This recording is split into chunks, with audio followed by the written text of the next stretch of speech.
সন্দেশখালী কাণ্ড নিয়ে উত্তাল রাজ্য থেকে রাজনীতি। আর এই মুহূর্তে সরজমিনে পৌঁছে গেছে সন্দেশখালীতে ইতিমধ্যে রাজ্য শিশু সুরক্ষা কমিশন, ইতিমধ্যে 4 সদস্যের দল ইতিমধ্যে কিন্তু পৌঁছে গেছে সেখানে।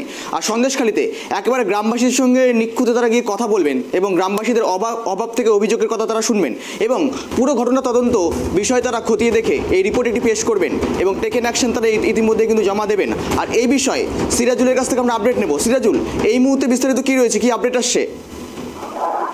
এই মুহূর্তে কিন্তু সন্দেশখালী বিভিন্ন জায়গায় শিশু সুরক্ষা কমিটি তারা কিন্তু 4 সদস্য প্রতিনিধি দল তারা কিন্তু বাড়ি বাড়ি গিয়ে যেমন জিজ্ঞাসাবাদ করতে, সমস্ত কিছু তদন্ত করতে এবং পাশে প্রত্যেকটা বাড়িয়ে মহিলাদের সঙ্গে কথা বলছেন, নারী নির্যাতন নিয়ে এবং শিশুদের তোলার যে অভিযোগ উঠেছিল এই অভিযোগের কিন্তু সেটাও তদন্ত করে দেখছে। তখন কিন্তু পাশাপাশি এলাকার বাসিন্দাদের সঙ্গে কথা বলছে, বিভিন্ন জায়গায় বিভিন্ন বাড়ির তারা যাচ্ছেন এবং কথা বলতে দেওয়া হয়েছে। এখন তারা কিন্তু জানিয়েছেন যে আমরা কিন্তু যে রাজ্যে রিপোর্টটা পেশ করবেন, যে কি তথ্য বেরিয়ে আসে না আসে সমস্ত রিপোর্টগুলি কিন্তু রাজ্যকে তথ্য পেশ করবেন এবং রিপোর্ট জমা দেবেন। আমাদের কিন্তু সূত্র মারফত খবর উঠে আসছে। পাশাপাশি কিন্তু সন্দেশখালীর বিরুদ্ধে 140 যারা জারি করা আছে সেই ক্ষেত্রে কিছু লোক জমায়েত হতে দেওয়া যাচ্ছে না। তারা কিন্তু 4 সদস্য প্রতিনিধি দল থাকা অবস্থায় কিন্তু বাড়িতে বাড়িতে জিজ্ঞাসাবাদ করছে।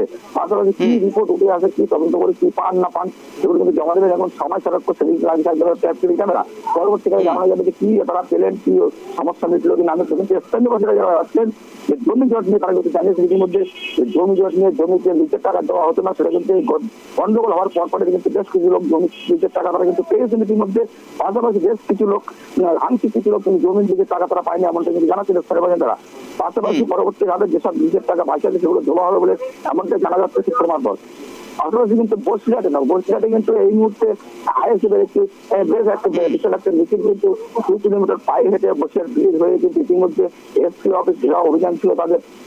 এসপি অফিসের সামনে কিন্তু ব্যারিকেড করে রাখা ছিল এবং বিশাল পুলিশ বাহিনী মোতায়েন করা ছিল, তারা কিন্তু ঢুকতে পারেনি। কিন্তু তারা কোনো পেশা সৃষ্টি না করে, তারা কোনো ধস্ত না করে, তারা বিক্ষোভ না লিখে রাস্তার উপরে বসে কিন্তু সামনে রাস্তার উপর সুস্থভাবে বসে কিন্তু অবস্থান বিক্ষোভ করছেন। পাশাপাশি তাদের প্রতিনিধি 4 জন কিন্তু ইতিমধ্যে ভিতরে তাদের ডেপুটেশন জমার মাধ্যমে গিয়েছেন, বিভিন্ন দাবি জমা নিয়ে গেছেন।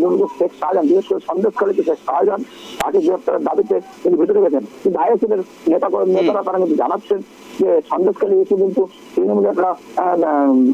তৃণমূলের একটা যেটা সহযোগিতা করছে, বিভিন্ন জায়গায় আতঙ্কারী দিতে পারে তার জন্য সমস্ত চক্রান্ত চলছে। তারা কিন্তু দায়ী করলেন তৃণমূলকে, এমনটা কিন্তু সূত্র মারফত খবর যাচ্ছে এবং তারা সেইভাবে তারা আমাদের ক্যামেরার সামনে বলেছে যে বিজেপিকে পাইয়ে দেওয়ার জন্য লোকসভা ভোটে তারা কিন্তু একটা চক্রান্ত করছে, চক্রান্ত শিকার হচ্ছে এবং এই নিয়ে একটা নাটক চলছে এমনটা কিন্তু তারা জানাচ্ছেন। ইতিমধ্যে শিশু সুরক্ষা কমিশনের তরফ থেকে কোনো রকম কি প্রতিক্রিয়া পাওয়া গিয়েছে, কি জানা যাচ্ছে? এখনো পর্যন্ত কোনো প্রতিক্রিয়া পাওয়া যায়নি, কিন্তু সমাজ যত জানে তত সমস্যা তত কিন্তু সত্যটা সামনে চলে আসবে। এই দিকে কিন্তু তাকিয়ে থাকবে আমাদের ক্যামেরা। আমরা যত যাবে তত কিন্তু সবটাই কিন্তু আস্তে আস্তে উঠতে শুরু করবে। ধাপে ধাপে প্রশাসন থেকে শুরু করে যারা প্রতিনিধি দল তারা ধাপে ধাপে যেমন আঘাতে শুরু করেছে, ধাপে ধাপে সমস্ত রিপোর্টগুলো কিন্তু পাওয়া যাবে এবং ধাপে ধাপে আদৌ সত্যটা কিন্তু বেরিয়ে আসবে এমনটাই মনে করা হচ্ছে। গৌরব, সিরাজুল, তুমি তো গ্রাউন্ড জিরোতে ছিলে, শুধুমাত্র যে শিশু সুরক্ষা নিয়েই শুধুমাত্র অভিযোগ এমনটা কিন্তু নয়। মহিলা থেকে শুরু করে মহিলা নির্যাতন, পাশাপাশি পুরো গ্রামের মানুষদের একজোট করে নিয়ে তারা কিন্তু ইতিমধ্যে সন্ত্রাস চালিয়েছে, এমনও কিন্তু অভিযোগ চলে এসছে। এই বিরুদ্ধে কি জানা যাচ্ছে?